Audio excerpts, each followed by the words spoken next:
Hey, I'm Guy. That's John, and we got to talk about. I changed it up on you. And we got to talk about McVay versus Shanahan. Here's what you need to do first. Like this video, subscribe to the channel. Also, check out our podcast below in the description. It comes up 3 days a week. You'll like it. These two coaches have played 6 times, John. You know what the record is? McVay, 500, right? 3-3.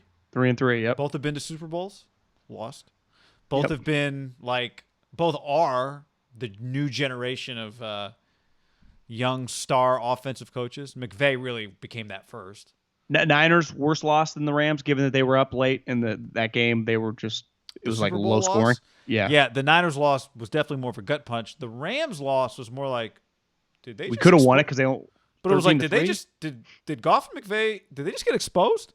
Right? That's kind of what.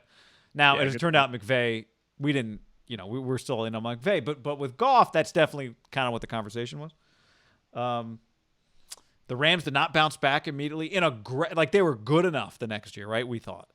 They weren't great. Yeah. And the Niners were in the midst of God, we just hope this is a good enough year for them. And here we are, two of the NFL's young star coaches. It's Sunday Night Football. Don't let that fact escape you either.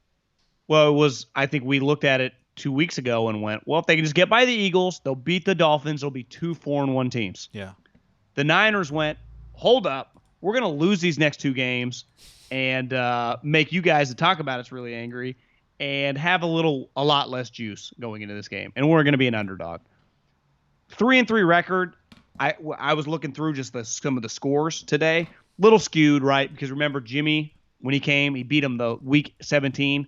They had like the number 1 or number 3 seed locked up. They played Sean Mannion in that week 17 game in 2018. But I think we saw last year the Niners beat him twice when McVay was really good. Was that the game they won for Marquise Goodwin? Yeah, and threw him a touchdown. And then 2 years ago when they went to both times that the Niners and Rams went to the Super Bowl, they both swept. So I think we've seen both teams being really good, and they beat the shit out of the other. Last year, the Niners didn't beat the shit out of them, had a tight second game. Remember, handled them pretty good early in the season in L.A., went down there and just kind of shoved them around. I was like, damn. And really the first meeting when the Niners were bad, and it was a shootout on Thursday Night Football? Yes, Thursday Night Football. It was like week 4. That was a special game. And everyone's like, damn, this is going to be pretty cool. Yeah. And then Hoyer peaked. And I think it's been all downhill since, fair to say. Not in his bank account, but for his actual playing ability. I find this matchup, when we came into the season, I was like, hell yeah. The Seattle Niner matchup's back on. Thank you guys last year. But we're also going to get McVay and Kyle. And now it feels like the Rams should kind of kill the Niners. And I don't have a lot of faith the Niners are going to play them well. I also, though, it's the way football works, great coaches, and this is where we anointed Kyle Shanahan. Like, this would be one of those games. See, you can't count him out yet, right? You come back, you get this win, you immediately kind of forget about the last couple weeks. We talked about Sherman earlier. It's not a great matchup. The Rams guy are averaging the highest yards per completion in the league at 9 yards. That stat that Derek always gets shit on. Jared's at 9. Wow. They have multiple wide receivers in Kupp and Robert Woods. I don't know about you, but I play one of the two of them every week in DraftKings. I've played Kupp a lot. You like Woods because you liked him coming out of college. Yeah, but I played Cooper too. But one or two of them on any given week, either one of them is going to be a 10-catch guy. Like, they produce. Higbee's come into his own. Their 2 running backs are playing well. I Googled a little bit, like, just kind of the vibe of the Rams. After the game, Jared Goff said against the Jets, kind of something unique, because we've talked a lot about Kyle Shanahan, right? How he scripts the plays, and then he re-scripts at halftime. And Jared Goff, he wasn't asked in relation to the Niners, but he said, we don't script any plays.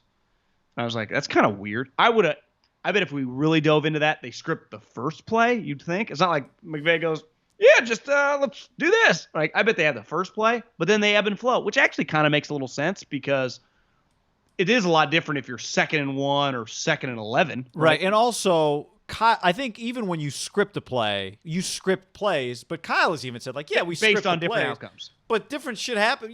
We pick up a first down. We pick up 37 yards on first down. I'm not just calling play number 2. But here's why this became a story. 4 of their first 5 first drives this year. They played 5 games. 4 of them they scored touchdowns. So like the one thing you think they're starting fast. When I think the Niners right now, I think starting slow, right? And it's the Dolphins game, you never get going. The Eagles game, at least they kind of got going. If I tell you right now the Rams are up 14-0, you'd feel like, are the Niners going to get blown out, right? Yeah, because the one thing, and I said this going into the Dolphins game, I think the Niners are going to run the ball more in this game than they have all year. Didn't happen.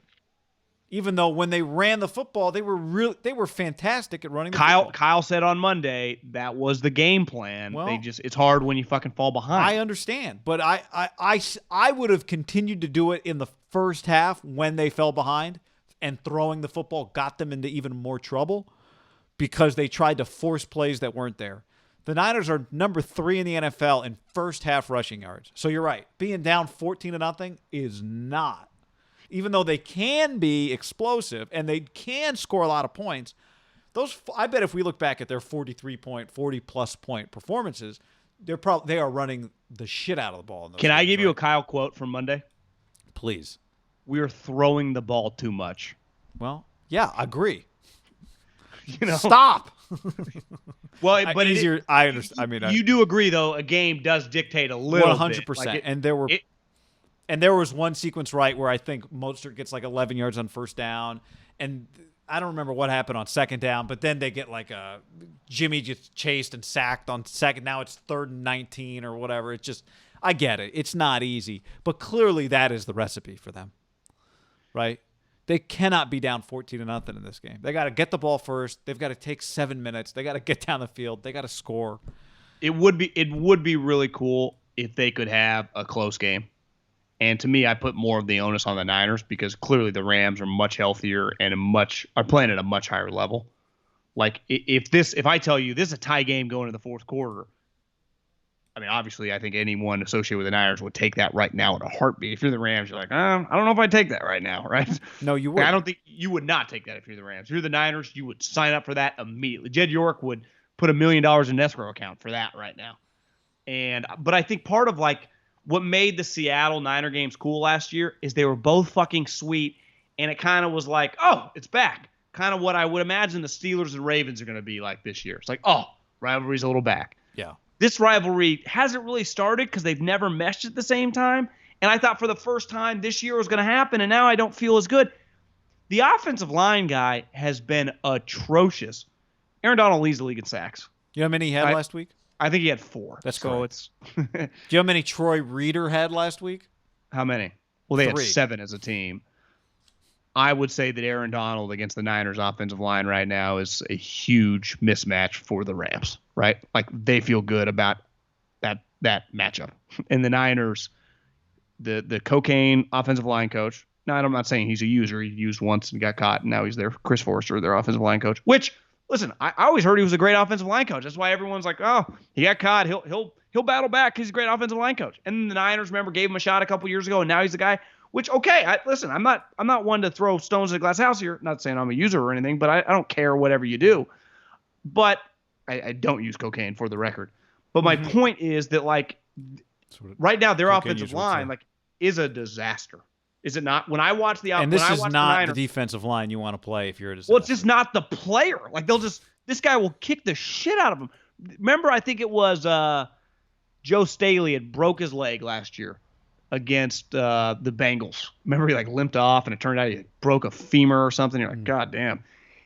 I think the guy starts the next game, and the next game I think it was against the Rams, and they handled the Rams that game. But there was a play where they're just like, and they're smart. They just put Aaron Donald over the left tackle, like a defensive end, and he dominated him, led to a Jimmy sack. And it's like, wherever the weaknesses are, and they're kind of all over the place right now, I would imagine he's going to be lining up all over. McGlinchey, you want some? I'll come to you for the next drive, right? Okay, Garland, here I come, buddy. Why does it feel like they never show the sideline in the fourth quarter of a Rams game, and it's like, well, there's Aaron Donald. He's getting a rest, but he'll be on the field 3rd down.